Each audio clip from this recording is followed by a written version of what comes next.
And specifically within the show, it becomes really interesting to, in some ways, voice being a non-monolith, right? Like as Black males.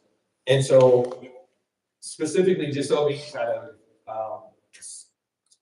explicitly go into it in some ways, I'm wondering, how do we think about, say, Blackness at the intersection of our identity and art? So if you all can kind of just jump into that, it could be as long, can be short and sweet, but I know we've touched on it a little bit, and obviously it's at the crux of the show, but how does this idea of Blackness function in your practice? Or maybe it does. So I'll jump into that. I'm like big on doing, skin tone. I feel like shades of brown can be represented with, greens, purples, blues, and you can show that in the artwork beautifully. You can show that, you can zoom in on skin and just paint reflections of light that's there, But I tend to like to focus on like brown, the beauty of it, but also the complexities of it, and showing that it's not as simple as it would seem. So, using art is like a tool to experiment with, this thing we call Blackness, right? It's like, what can I do to experiment or investigate the theme, So I feel like art it can be used as that.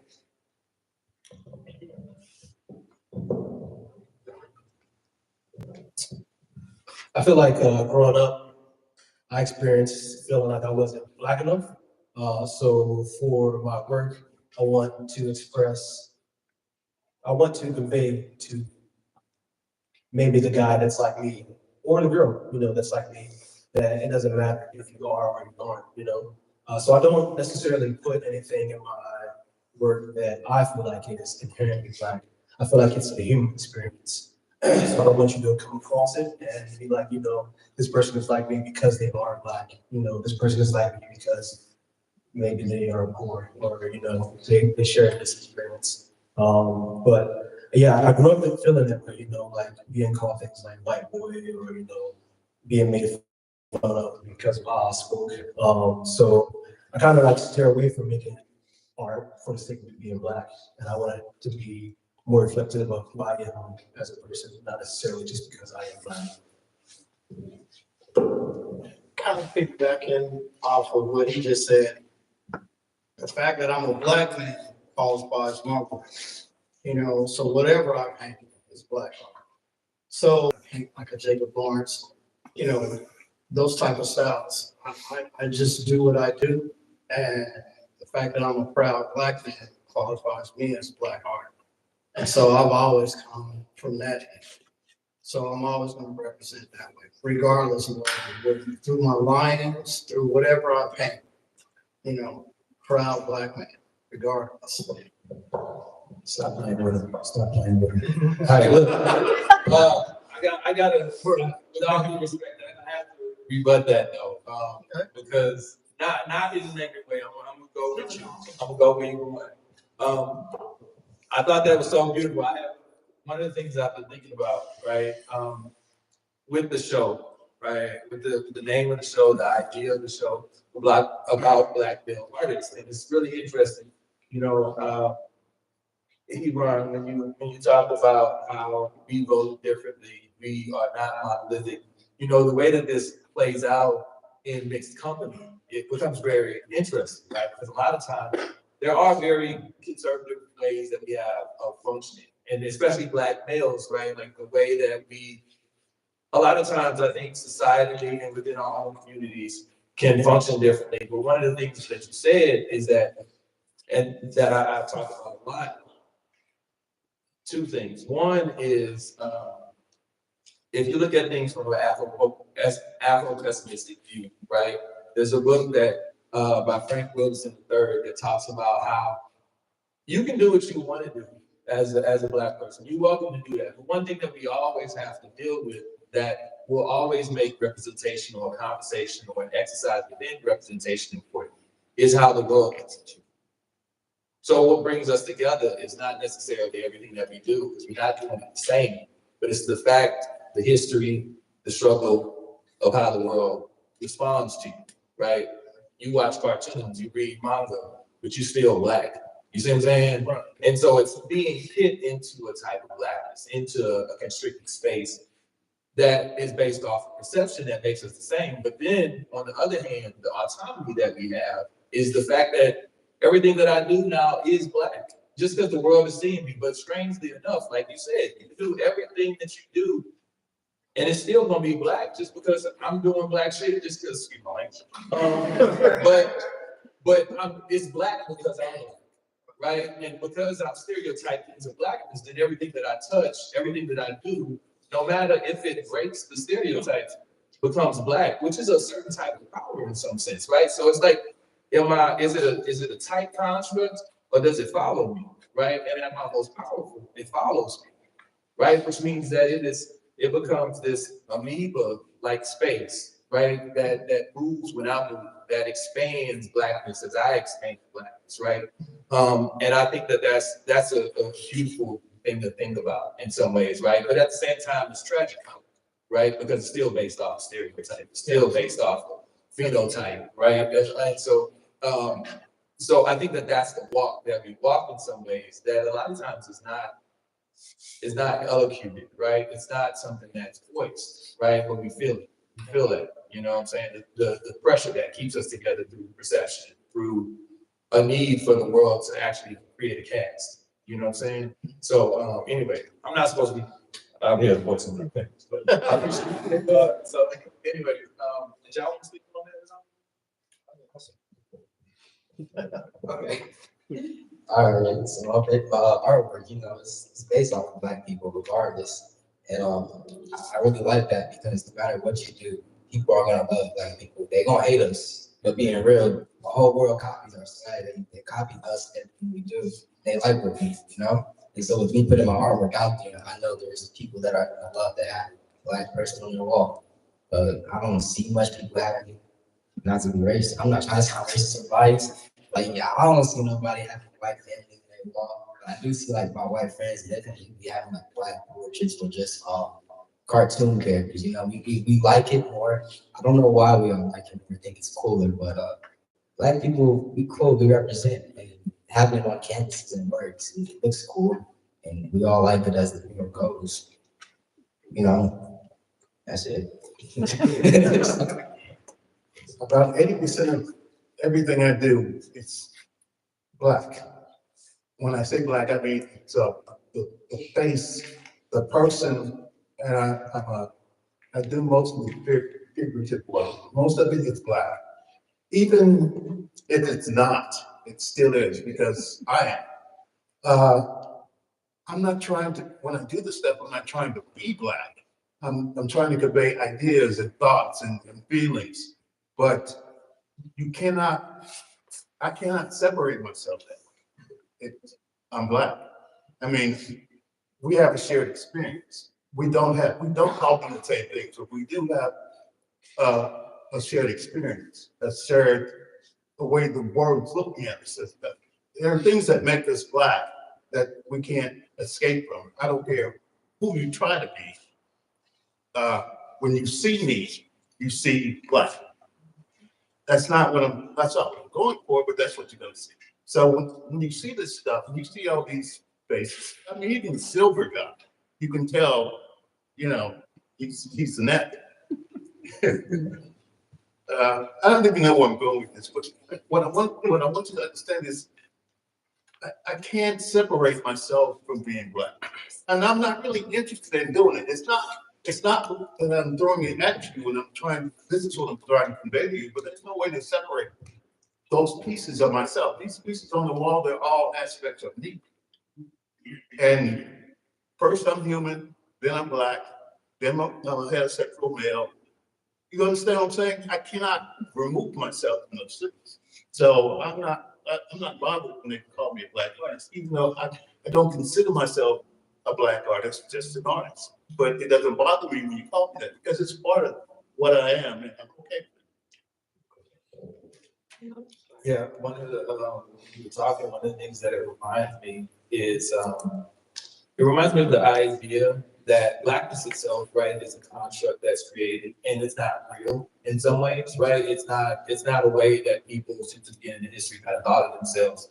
And the importance, right, and I say the importance as far as it is an interest is what necessitated this idea of blackness in the first place, right? Like this idea of blackness kind of almost dovetailed with negativity so that we create a gas system to feed capitalism, right? That's what was created. But one of the other things that you made me think about is the fact that what's very real is what happens with blackness, right? So we've got culture that's happened, say for instance, even from the transatlantic slave trade, right? And languages that were actually created on the voyage over, right? Just from like Africa to the trip here, we had language and there was food and there was music and there was this way of functioning in some ways. And that was more real than blackness, if you understand what I'm saying. You know what I'm saying?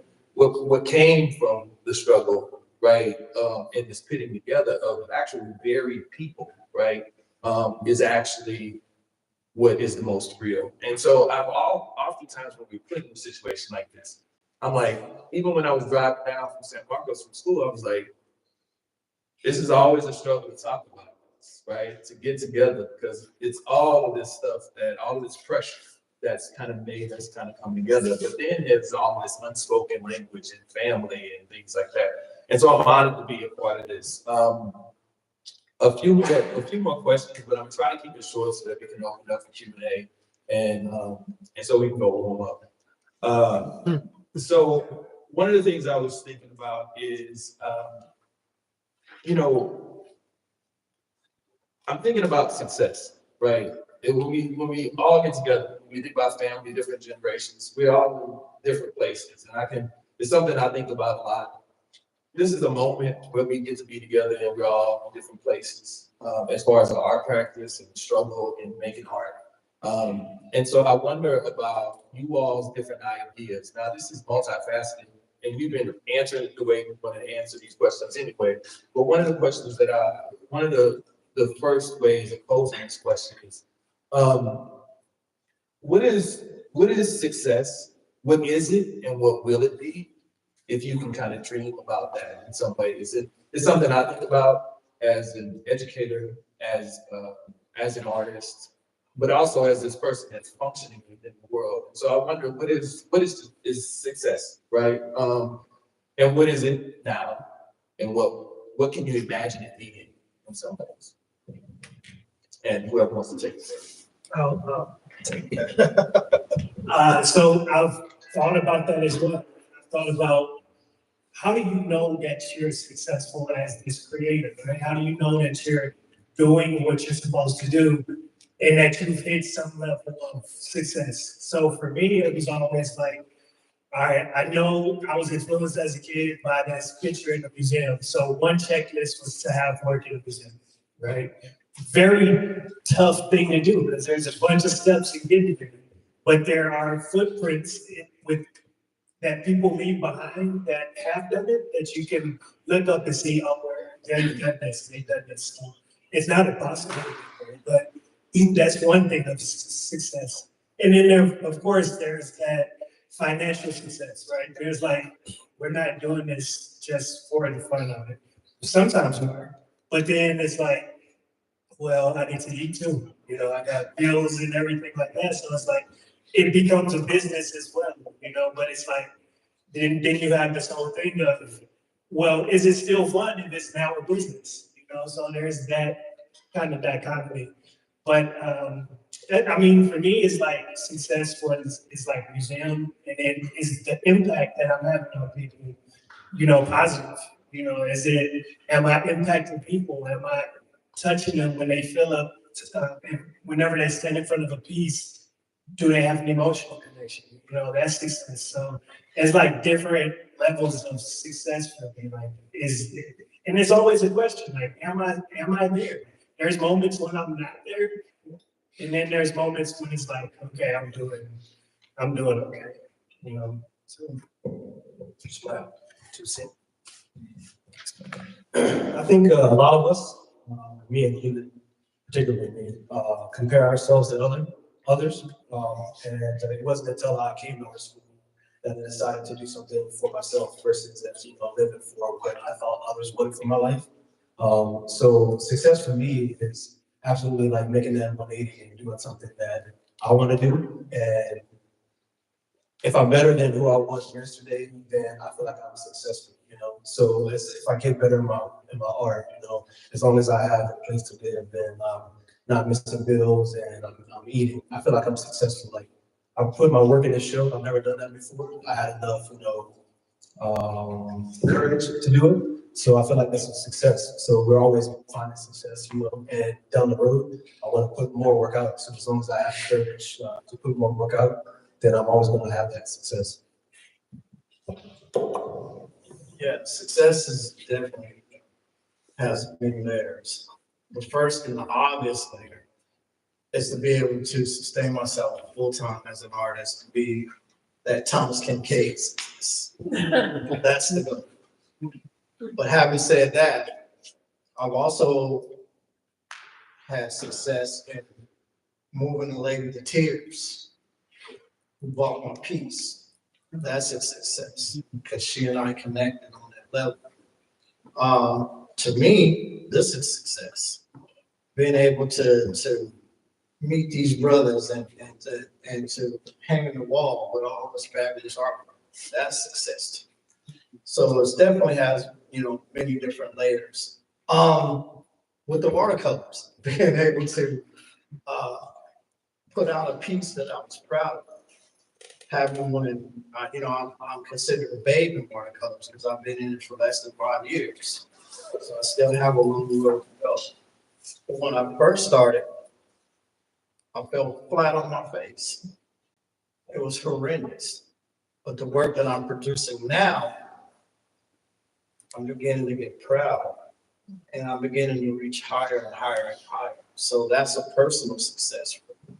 So it definitely has many different layers. So that's how I see it. Whenever I figure out how to use a medium or I use a lot of stone, metal, wood, clay, do the canvas stuff. But each one of those things I learn one at a time. And every time I get that, when I can see that piece and I go, wow, that's it. That's really what I feel like success is for me. I also like to get paid. I mean, I'm fortunate enough to be able to pay for my life, doing the thing I love the best in the world. Thing I would rather do than anything else.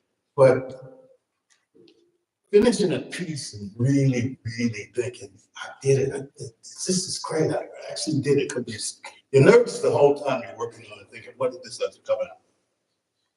Until the very end, and you see it, you don't know. I have to start over so many times. When I get that piece right, I'm just full of joy. I'm just too happy. Success is being in places like this, not necessarily on this side, but on the walls.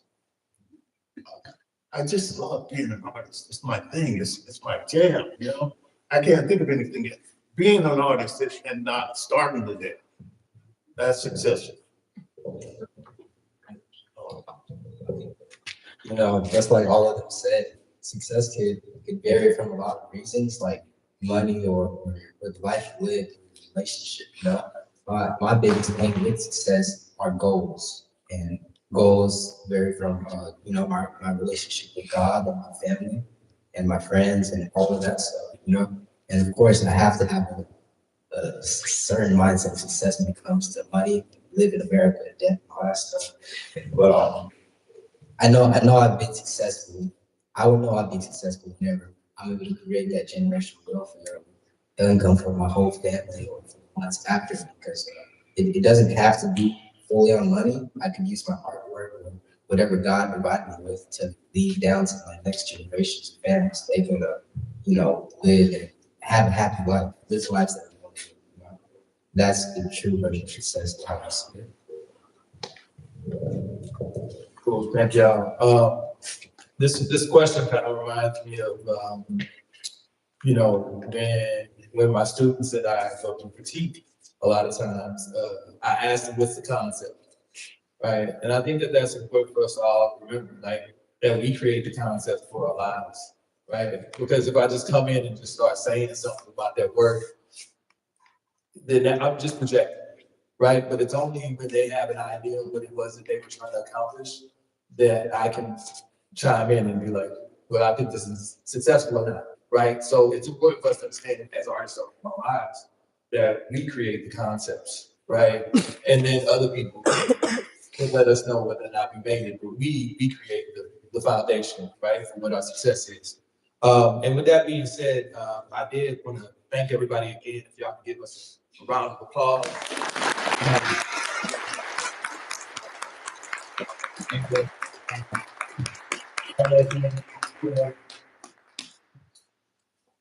I'll hold the mic for anyone who wants to ask questions. I do want to note a couple of things, which I didn't mention earlier. At the front of the table, as you're walking out, there's information about C's, has details. If you want to know more about us, our Facebook page, San Antonio Everett Art Society, our Instagram page, C's, SAES.art, as well as our website, SAFA Art Society. So, right to get in touch with us, join, learn more, donate, and plenty of information. Are there any questions for us? Xavier? Sure, come on up.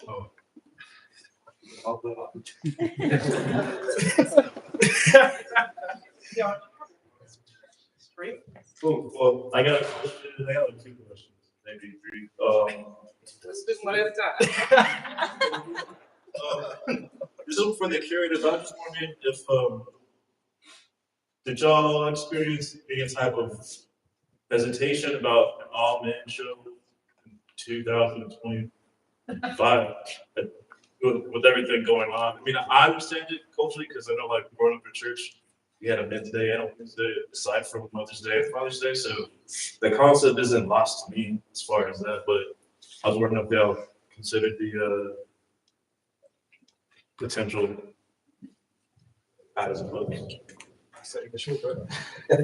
Appreciate that. So as far as that concept in 2025, I feel like it is important to be one. So this actually, what inspired that was, I don't know if you ever seen the clip from Lori Ingram on Fox News when, and I think that was back in 2016, 2018, something like that, where I guess LeBron said something about police brutality and she was just like, shut up and dribble. So in that sense, it was still, like, it's still, basically it's a basketball player that, he doesn't have to just be a basketball player as a Black man. And it's like, we're all the way into 2018, 20, whatever year that was. And, that's still happening. And one of the things that, like, I always thought as far as like how the world like looks at us, where, we just looked at as like one thing, not multi-dimensional, not, like as what we are, like the nuances that we are. I think even, this is evidence here where, they're speaking and all I'm seeing in my head is colors, just different colors as far as their expressions, their words, like just their different experiences. And I think the most important thing is that as men, we don't get to, now we're in a time where we don't get to be vulnerable. We don't get to be together in community and share what it is that, that we do, what it is that we have. And I think, and starting with Black men, where, as a Black man now, and even as a young Black boy, like some of the similar answers, like I wasn't able to, like a lot of us are isolated as artists, as young Black male artists, a lot of us are isolated where we are. So we're in our own environments. They want us to play sports. They want us to, like do different things. And even, our own parents who, based on, their upbringing and the oppression on them, they didn't know much. So all they thought was doctor, lawyer, athlete, And this here is healing to me. It's healing because it's like now walk in a space where, like the young boy in me gets to be around, you know, multi-generational, men that I'm still learning from. I'm sitting back and learning from, everyone from the youngest to oldest artists in this panel. So, yeah, I do think, I don't know if I answered your question, but yes, I think that I didn't hesitate. That's basically, really what it was, because it was this was something it was a long time coming. Calvin, you want to add? I mean, I love that question. It's definitely something that I thought about. And to be honest, like, the show for Seeds wanted to be able to go and show the male members of Seeds. They've had shows before where they show their all the women of Seeds, and they wanted to also do the same thing for support Bell. So immediately when they kind of brought that in, the opposite support of it, I also didn't hesitate. I think it's important to have shows like this where we show how men can come together and show this brotherhood that we have with each other, and also like how we kind of theme the show to show it that just because you're a male artist, just because you're a black man, doesn't mean that you're just doing one thing. You're not making one type of work. It's coming from all different types of brains. And somebody walked in and saw this show and didn't read the description. Would they be able to tell us it's all men? Maybe, maybe not. I don't know. But I think we have a strong showing of what male stories can be, and I think we did a successful job of showing this brotherhood that we have with each other. We still support women. I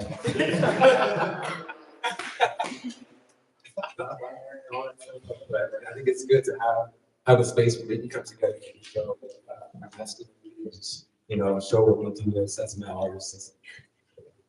And then one more emphasis for the artists and then anyone out there who's not black. When it comes time for February or in San Antonio, it's like Dream Week and February, you get that tap or that email. And I always wondered for those who maybe haven't been showing a little bit longer, it's like, how do y'all typically handle that situation? And I don't know. But it's right now. No, it is January, right? But this is Dream Week. Right. I'm not really familiar until they just said it. I didn't know what Dream Week was. I know it's not February. Yeah. I don't do shows in February because I will do shows in February. But if the only time you want to call me is February, don't call me. Yeah, man, I love this age too. Appreciate your questions too. I think there are a couple of things, right? Like when we think about, and I'm just speaking as an artist, not necessarily a moderator, but I think this is a great question. And, for younger people that are looking for an opportunity, and I think it's hard, honestly, one of the things that I have written down that I didn't ask is about the fact that it is, the census said that it's 7% Black people in San Antonio. And I think that when we think about opportunities in terms of like, even a show like this, in some ways, I do feel like there are a lot of things in the Black community when we talk about issues of identity, even class aspiration, things like that we don't talk enough about. I remember most of us are connected to the military, right? Like have had some experience with the military. And I remember I was in Camp Lejeune, my wife was Navy, and I was like, you know what? I didn't realize it, but you know what? If we didn't have white folks, we have Black people, and they be the same conservative folks in the South. Like we are the same. You know what I'm saying? And I think about that a lot, like especially when we all get together for the conversations that we don't have, there are conversations that we don't have, intra-racially, right? And so I think that that's important. But another thing about that also dovetails with the idea of being Black in the space where there's so few Black people in some sense. Sometimes hard conversations about duration, and sometimes we don't. It's not just having hard conversation, but it's having hard conversation for a long time before you make progress. And a lot of times we don't do that because we take for granted that we all kind of are the same, even though we say we're not the same. And when we get together, it's like, oh no, you understand such and such, right? But nah, you might not, right? And it's also making space, which is really important, Because as much as like sometimes we get together and we feel like we do space, especially the Black male space can be very bullish about needing space, right? But are we giving space? Are we making space? And so that's really important for us to understand too, is are we giving space to other people? We understand the tool that we've been throughout history, right? And the fact that we on the hook for that, so yeah, but I just want to kind of speak to that. I don't know if other people like the Martin Luther King, like, surgeon or whatever, Yeah.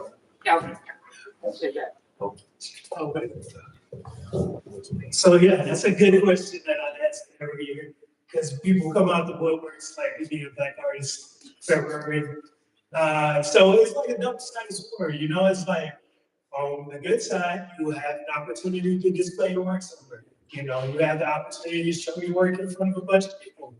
But then on the negative side of the sword, it's like, well, for the rest of the year, I didn't hear anything from you. So it's like, you're using me? It's kind of like what you did subconsciously. But it's a double-sided sword. It's like, I think the most important thing is to do things like this, where you set up your own event. That feels the best, where you set up your own event space or something, So that kind of balances out that sword cut. But, yes.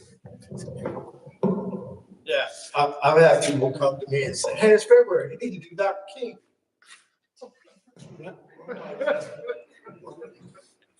So you're doing no pictures of Dr. King though? Stop making the money, see if Dr. King is February. And I'm like, why can't you come to me with Dr. King in June? Yeah. Why do you have to only come to me in February? And to echo your point, if I'm only relevant to you in February, I'll pass. I'm good. I'll create my own job, So, yeah, so I agree with you 100%. They make that statement. Sure.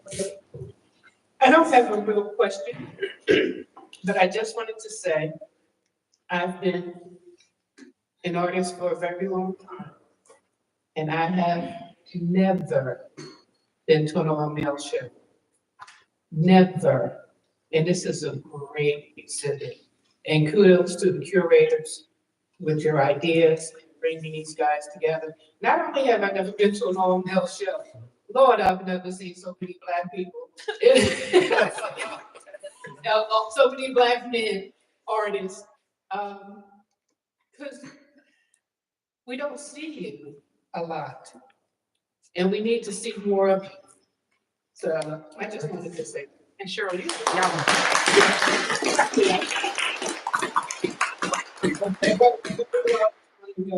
I own the gallery, and still, I have never seen so many Black artists.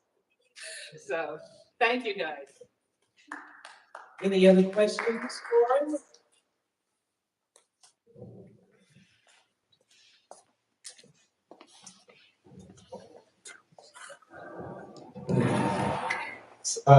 This question is directed to Alfred. We saw your work there in MLK Park. I'm not sure exactly what happened to that because now it's rusted. But one of the conversations I had just was about, the top part where the balls are, you have like the words painted on. I guess they're painted. Was that a style choice, or would you prefer to have those words like etched into it? And so, was funding part of that decision of how to go about doing it? I mean, for the text on its own, what the text is, it's words, and it's pretty much words that Dr. King used in his speeches and his his writings. So the decision so what they are, they're vinyl, they're heat pressed on them. So we did have a choice of doing engraving on there. But we ran into some technical complications to where they couldn't physically do it. So the solution was the vinyl text that went across. That's a great piece, by the way. Thank you. And it was installed in 2021. So Caldrick, to follow up, I'm just gonna take prerogative. I've always wondered why you decided to create the balls that are casino type. If you haven't seen the piece, Caldrick, why don't you give us a quick description of it and then just talk a little bit about it. Yeah.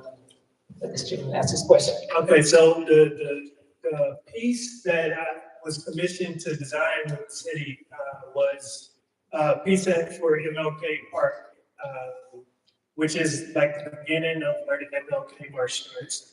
And it was to create a sculpture that kind of falls in line with Dr. King's vision or his ideology, right? So I pretty much designed a portrait, which is what I paint. They reached out and was like, hey, can you design a sculpture for us? And I'm like, I don't know if you see my work, but it's all 2D, right? And they're like, no, we want you to design it, right? So I'm like, okay. And so I worked with the city to design this. It's a 17.5 foot tall sculpture. And, I pretty much came up with 3 different designs, and we all chose to go with the portrait, which ended up being a series of reflections. And it's pretty much a portrait with slices of metal that when you stand in front of it, you see the face, and then there's spheres on top that's reflective. That's meant for you to see your reflection as well as your surroundings in the background, which is like reflection. It's supposed to represent reflection. Then there's text on there like drain. What else? I haven't been there. So drain, unity, and then other text that Dr. King commonly used. And so that's kind of the whole sculpture concept that's up at MLK. So Richie, take it. I think this is gonna be our last question. All right. After, participating in a show like this, the energy you receive from the city and peers, what's next for you individually? What have you taken away from this experience of being in a show like this? And what do you have planned for ourselves and the vision you moving forward in this careers? Well, I'll go ahead and start since I have the mic, but I just wanted to say, like, this experience, you understand San Antonio is 70% Black, right? And so dwindle down Black creatives, right? So now you get to like point something, right? Which is crazy that we're here, like a good chunk of us are in the same building, which is a great thing to put together, it's a great concept. So then you get to see like how we express ourselves visually in one spot, which is it's a great idea. And I hope to influence more shows like this, or have more shows like this, and create more spaces to where we can, do things like this. That would be a great, if this sparked that, then that would be a plus for me. Yeah, excuse me. With my work, I absolutely want to take more chances. So putting my work in the show, I've never done that before, and both of them are completely different styles of work. One is ink and one is pastel, and even like where they look is different. So I want to embrace that the decisions that you make are almost always the right decisions, and even if you make mistakes, you learn from them. So I want to keep making work and learn from the mistakes that I make in my work and put it out there so that people can give me feedback on it, and I'll able to make things that people enjoy, that I enjoy making. For me, I have a ton, so I'm always ready to do a show. So I'm always open to do a show, whatever invitation I get. But for me personally, I want to master watercolor. It is the medium that I just absolutely fell in love with. With watercolor, it's just so many variables. I mean, just so many different directions. And so right now, I'm just excited about the journey. Learning different techniques and experimenting, and like what you said, pushing myself, trying different styles and colors. And every day I wake up, I'm just like super fired up because I'm a watercolor artist, you know? And there's times where I'm dressed and I'm walking to work, but I'll pick up that brush and just kind of, you know? And it's always good to come home because I know I can come home and use the watercolors. Like right now after the show, I already have some ideas in my head.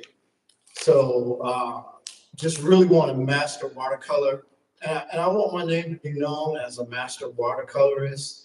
Some of my biggest art influences are watercolorists. Dean Mitchell is a brother that y'all need to Google search. He's a watercolorist, but he's considered a master. When you say watercolor, Dean Mitchell, his name is on the top shelf. And he's a brother, and his work is just phenomenal. And that's the goal. I want to stand shoulder to shoulder with Dean. And I want to carry on his legacy and all that he's accomplished. I want to pick up the ball and run with it too. So that's my goal personally.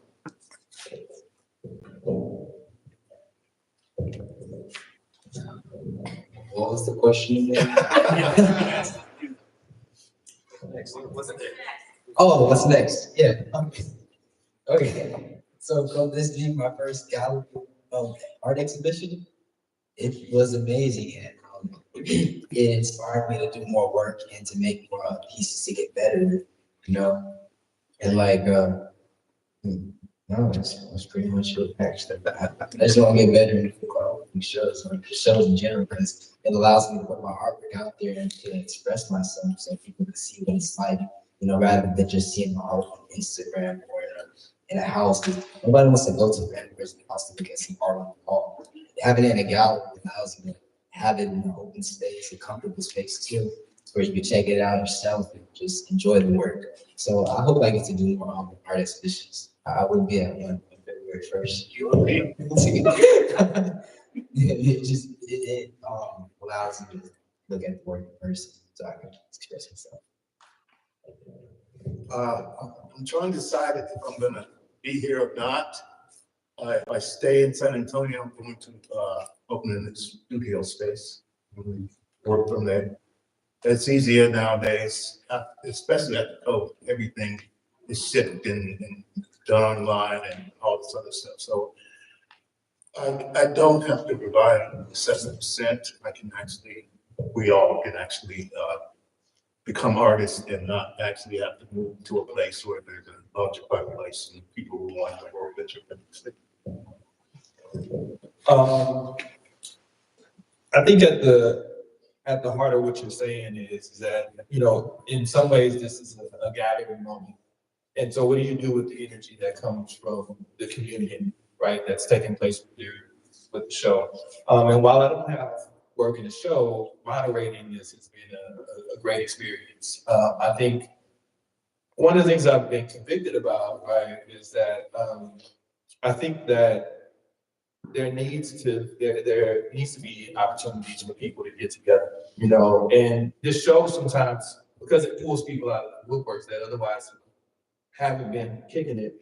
I think we just have to be more dedicated to create community, create opportunities to talk, come together outside of the pretense of like who's gonna give you an opportunity, and you know, or even money. Although, hell, I understand we need to eat, right? We need to eat, but at the same time, like, what is life, right? If we don't have people, if you don't have an origin, if you don't have time to spend in some ways. So I think that, you know, one of the things that we should do, especially, you know, one of the reasons why the show is so important is because we're like, where we been? Like, where Black people? And it's not so much like Black males, right? Because I do think that I do push back on the idea of not necessarily, there's always going to be the necessity for gathering, right? That, and I think that we shouldn't conflate the idea of an art show with kicking it, right?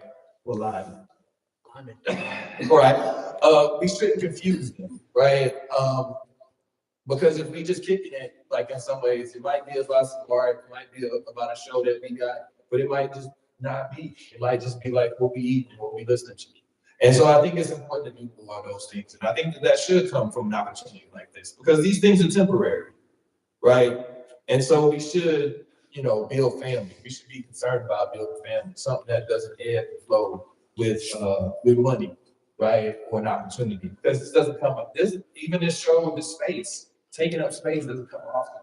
So, so I think that that's really important. As far as like stuff that I go, I work as an artist and I will continue to do that. And there's some shows coming up, but I don't think that that's necessarily just as important as the idea that the Latin community sometimes shows up when it's a moment. And this is a moment, and it shouldn't be as big as it is in some ways. So I hope that, we continue to come together and find those spaces to gather and to build community and solidify the ties between each other. Thank y'all for coming out. On that note, I want to say thank you.